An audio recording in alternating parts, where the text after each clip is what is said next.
नमस्कार बच्चों, मैं कीर्ति पांडे आज आपको कक्षा 12 के इतिहास विषय के पाठ 7 एक साम्राज्य की राजधानी विजयनगर इसके 8वें भाग को आपको समझाने जा रही हूँ। बच्चों, आज हम पढ़ेंगे राजधानी का चयन कि राजधानी का चयन उन्होंने विजयनगर को ही क्यों किया। तो जो तुंगभद्रा नदी का जो चट्टानी भाग था और वो उत्तरी भाग था, जो तुंगभद्रा नदी का चट्टानी उत्तरी भाग, इसे इन्होंने राजधानी बनाया। यहीं पर ही विजयनगर था और इसे इन्होंने अपनी राजधानी बनाया।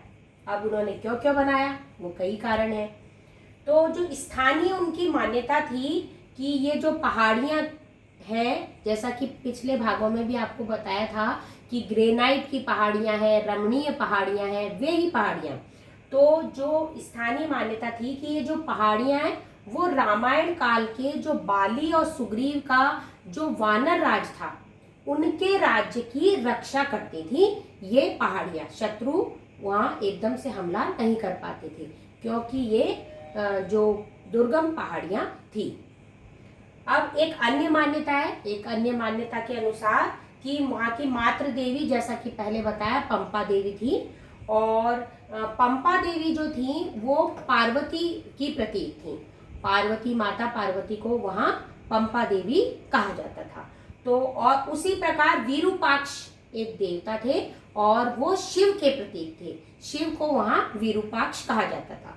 तो ये कहा जाता है वहाँ की स्थानीय मान्यता के अनुसार जो मातृ देवी थी पंपा देवी, उन्होंने विरूपाक्ष को पाने के लिए इन पहाड़ियों में तप किया था, है ना। और मतलब ये है कि माता पार्वती ने शिव को पाने के लिए इन पहाड़ियों में ही तप किया था, है ना। और यहाँ पर जैन मंदिर भी मिले हैं। तो ऐसा लगता है कि बहुत सारी विविधता थी यहाँ पर, विविध धर्म को मानने वाले लोग रहते होंगे। और मंदिर निर्माण का यहाँ बहुत बड़ा इतिहास रहा है। न केवल विजयनगर के जो शासक थे, इतने जो अनेक वंश थे, उन्होंने यहाँ पर मंदिर बनवाए, बल्कि पल्लव, चालुक्य, होयसाल तथा चोल वंश के शासकों ने भी यहाँ पर मंदिर बनवाए थे। अब अपने आप को ईश्वर से, जो शासक हैं वो अपने आप को ईश्वर से जोड़ने के लिए मंदिर निर्माण को प्रोत्साहन देते थे, है ना। यह प्रश्न आता है क्या कारण है कि सभी लोग मंदिर बनवाते थे।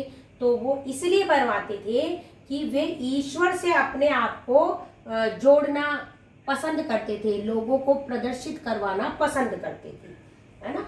और शासक और लोग जो मंदिरों में दान दिया करते थे, जो दान देते थे, वही उसी से मंदिरों की देखभाल होती थी, मंदिरों का रख रखाव होता था। अब जो है मंदिर थे वो धार्मिक, सामाजिक, सांस्कृतिक और आर्थिक जो व्यवस्था थी उसके केंद्र थे। मतलब धार्मिक कार्य तो उसमें होते ही थे, है ना। आपको बताया पूजन कार्य होता था।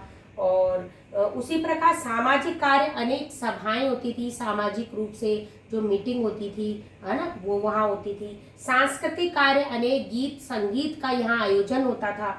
और आर्थिक केंद्र, जो व्यापारी आते थे, है ना, वो व्यापारी वहाँ आके बैठकर अपने व्यापारिक जो नीतियाँ थी उसका निर्धारण करते थे। तो इस प्रकार मंदिर धार्मिक, सामाजिक, सांस्कृतिक और आर्थिक गतिविधियों के केंद्र थे।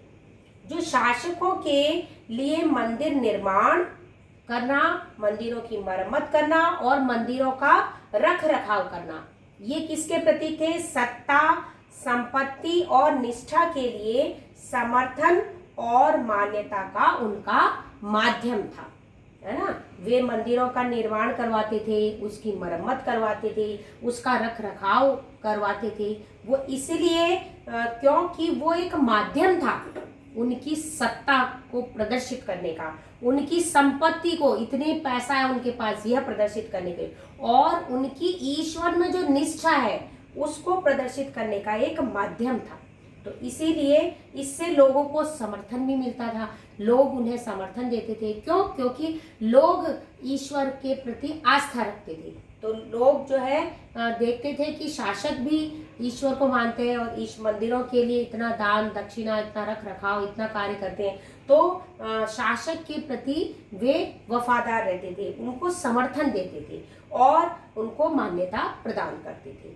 अब जो है विजयनगर जो स्थान का चयन है वो जो है विरूपाक्ष और पंपा देवी के मंदिरों के अस्तित्व से प्रेरित था, है ना। उन्होंने मेन जो है मुख्य उनका कि विजयनगर को ही उन्होंने राजधानी क्यों बनाई, क्योंकि विरूपाक्ष और पंपा देवी थी, वो वहाँ के मुख्य देवी देवता थे, है ना। और इसीलिए उन मंदिरों का वहाँ अस्तित्व था, उसी से वे प्रेरित थे।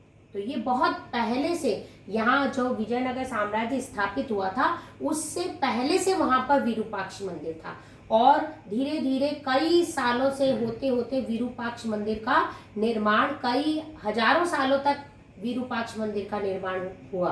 पहले छोटा था, फिर बड़ा बड़ा। तो इस प्रकार शासकों ने अपनी सामर्थ्य के अनुसार उसे विशाल बनाते गए।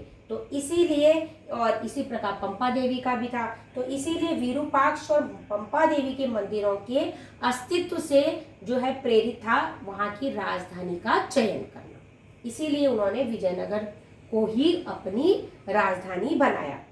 जो राजकीय आदेश थे, राजा जो भी ऑर्डर देते थे, राजा जो भी आदेश निकालते थे, उनमें वे श्री विरूपाक्ष लिखवाते थे और जो है वह जो है कन्नड़ लिपि में लिखा होता था। विरूपाक्ष तो आपको पता ही है कि शिव, भगवान शिव को वो विरूपाक्ष कहते थे। तो जैसे ऊपर लिखते हैं ना श्री गणेशाय नमः, तो वो शुरुआत में जो है ये श्री विरूपाक्ष कन्नड़ लिपि में उनका लिखा होता था। उसके बाद जो शासक के आदेश होते थे, इससे ये पता चलता है कि शासक कितने समर्पित थे देवता के प्रति।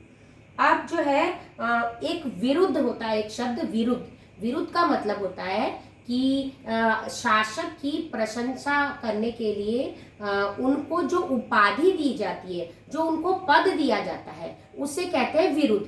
तो उन्होंने, वहाँ के जो शासक थे, उन्होंने हिंदू सूरत राणा की उपाधि धारण की थी, है ना। अरबी में इसे कहेंगे हिंदू सुल्तान।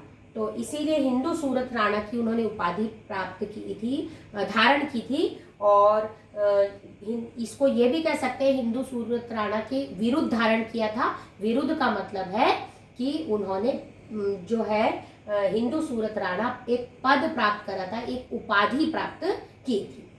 अब जो है ये किसका प्रतीक था? ये जो है ईश्वर के प्रति उनका यह भी अतः समर्पण का प्रतीक था कि वो कितना ज्यादा ईश्वर के प्रति समर्पित थे। अपनी उपाधि भी उन्होंने हिंदू धर्म के जो देवी देवता है उन्हीं को समर्पित की।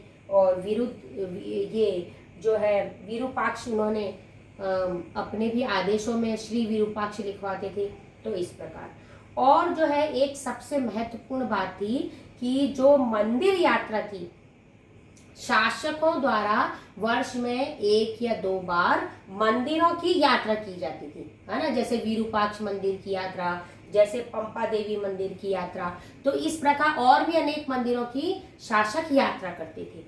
और जो है इस यात्रा में वे जो है उनके नायक भी उनके साथ होते थे। तो ये जो है बहुत इम्पोर्टेंट थी उनके साम्राज्य को कि मतलब शासक कितना समर्पित है।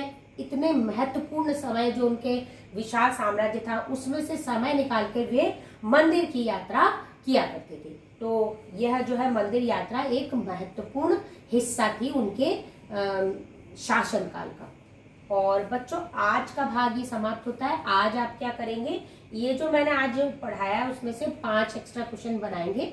ये लॉन्ग क्वेश्चन में भी आता है, लेकिन आप अगर 5 एक्स्ट्रा क्वेश्चन बना लेंगे तो भी आपको ये वाला भाग समझ में आ जाएगा। तो बच्चों, कल फिर मिलेंगे। ये भाग समाप्त होता है। धन्यवाद।